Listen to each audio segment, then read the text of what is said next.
Hello everyone, my name is Tammy Schamuhn and I'm a registered psychologist and the co-founder of the Institute of Child Psychology. You've already been introduced, if you've taken our webinar, to our other instructor, our other co-founder, Tanya Johnson, who's also a registered psychologist. And now you're speaking to me because I'm the designer of our Compassionate Discipline course. And it will be me, if you ever take that course, whom you'll be following throughout the duration of the program. I'm also a mother of three. I have an 11-year-old, a 5-year-old, and a 3-year-old, and so I have a very, very busy house. If you ever watch our videos, you'll hear me talk at great lengths of all the things going on in my house, and we're also a blended family. So we also have the complexities of children going back and forth between homes. Now, I'm here tonight to talk to you about technology and responsible use of technology in terms of developing children's brains, and also how technology hijacks your ability to stay connected with your kids and your child's ability to regulate their emotions. Now, before you think I'm about to shame you, I want you to know that we have TVs in our houses, both Tanya and I. Our kids are allowed time watching shows, watching Netflix, playing on the iPad, but we are very aware of the research and we're aware of the guidelines set by in our country, it's the Canadian Pediatric Society, and also aware of the standards in Europe as well as the US. So we're careful about how much our kids use, and even our use of technology around kids is going to impact them. And I'll speak to a study that was done on that. So I'm not saying by watching this you have to get rid of your TV or your iPad or your phone, but I do want to tell you a little bit about how it can impact your child. And then hopefully you'll consider if what you're giving your child is too much, or if maybe there needs to be more regulations, or maybe it turns out you're doing everything right and maybe you can just breathe easy. And I'm sure there is a large portion of you who are doing that. So hopefully, I'm preaching to the choir if that's the case, and this just reassures you of your parenting. Now, what we know about tech. We know that it is very alluring for adults as well as children. And if you don't believe me, imagine me taking away your phone for an hour, 2 hours, a whole day. If you've ever forgot your phone at home, you know exactly what I'm talking about. I'm sure if you've had a long day at work, you want nothing more to come home, drink a glass of wine or have a beer, put your feet up and watch Netflix. I mean, this is not unique. Many of us are into social media. That's how you probably found us, is through Facebook or Instagram, or through a recommendation from a friend, but it was probably through some form of social media because we are way up in northern Canada. So that's where our institute is located. Now, again, I am all for you enjoying tech as a treat for children. I think it's silly of us to think that we completely cut it out of kids' lives. But we just know some scary facts about tech, and then we'll relate that to parenting here in a second. First and foremost, technology, the reason it's so wonderful and how much we love getting text messages and we love Instagram and Facebook is that whenever you use it, you get a shot of something called dopamine. Now, dopamine is a neurotransmitter that's involved in feeling good. It's a motivating chemical in our brain that we naturally secrete. We don't just get it from using technology. We get it from chocolate, from eating McDonald's, from having, sugar, from drinking wine, from gambling, from smoking.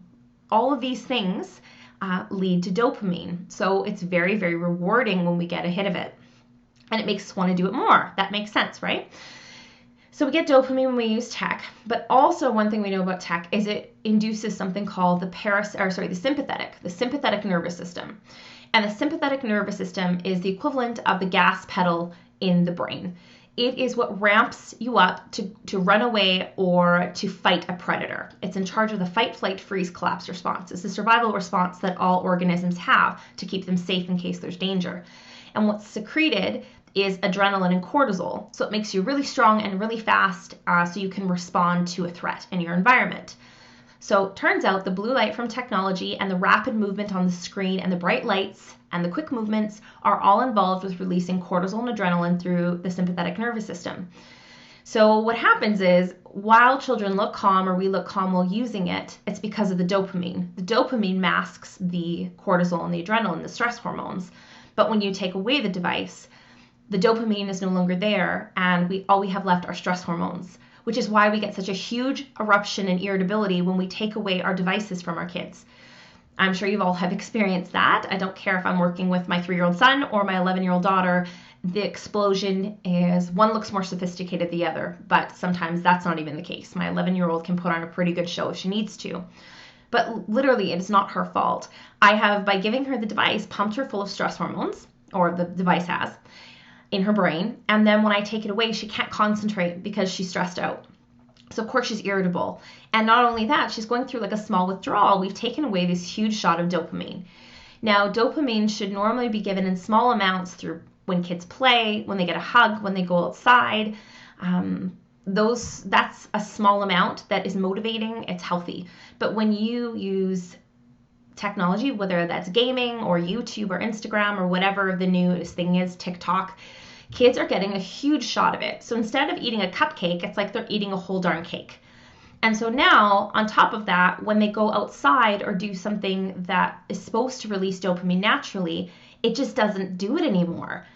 It's not enough because they're so used to getting such large amounts from technology. Everyday life seems really, really boring. So I hope you understand this is why we are leery about using tech, is because dopamine is actually the same chemical that's related to addiction. So people who are addicted to pornography or alcohol, opioids, or cigarettes also have issues with dopamine. That those things, whether it's pornography or drugs or sex or food or nicotine, all give you really large amounts of dopamine, and it becomes very addictive. So what we're starting to see are studies that show children with excessive amounts of exposure to excessive amounts of technology have brain scans similar to those of a cocaine addict. You can be addicted to anything, and what we're scared of is we are raising a nation of children who are primed for addiction because of overexposure to technology. Now, does this mean your child is going to develop a cocaine addiction? No, that's not what I'm saying, but we have to be mindful of how we're shaping their brains. And giving them large amounts of dopamine on a regular basis for 7 to 8 hours a day. Right now, children on average are getting 6.5 to 7.5 hours a day of screen time, which is the equivalent of opening up the liquor cabinet and telling our kids to take a drink. It's opening Pandora's box, and we're a little scared that amount of technology is shaping children's brains for stress and disconnection from the outside world, which brings me to the next part. Part of the reason you're seeing tantrums is because we take away the dopamine and all they're left with are stress hormones. That's a problem. The next part is kids aren't socializing, so they aren't learning how to read people's faces. They're not learning how to make eye contact, and they can't solve problems because they're not allowed to play and they're not allowed to engage in the outside world because they're so preoccupied with their devices. This makes it really hard for children to learn to problem solve, and it makes it really difficult to discipline them because they're all stressed out and they don't know how to solve the problems we're asking them to solve. So they become irritable, frustrated, and difficult to lead. Another issue that we have is the fact that children care more about the electronics than they do their parents. And in terms of attachment, that becomes a problem. When we take away the device, if it's more important than the parent, they're just going to refuse to listen to you. They need that connection from you. The relationship has to mean more than the phone or the video games or Snapchat, whatever that is. So that also scares us, is that it's replacing human connection with parents. And the last piece I want you to think about is when we're in terms of regulating emotions, children need to play a lot. They need time to go outside. They need natural light. Play is how children solve problems, develop critical thinking, develop fine and gross motor skills, socialize, all kinds of things. And when we take that away, it actually takes away the device that allows children to naturally move through anxiety, that children actually learn to process anxiety and fear through play.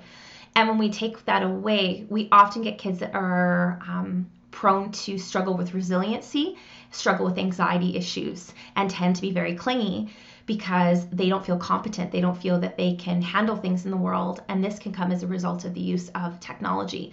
And this is very frustrating for parents to have their kids who don't think they can manage school or manage, basketball practice or handle being around other kids. Is they don't. Mother Nature's biggest advocate for dealing with anxiety was through play, through going out and playing with other kids and make believe and creating art, all of these things to develop competence and confidence in our kids is now gone.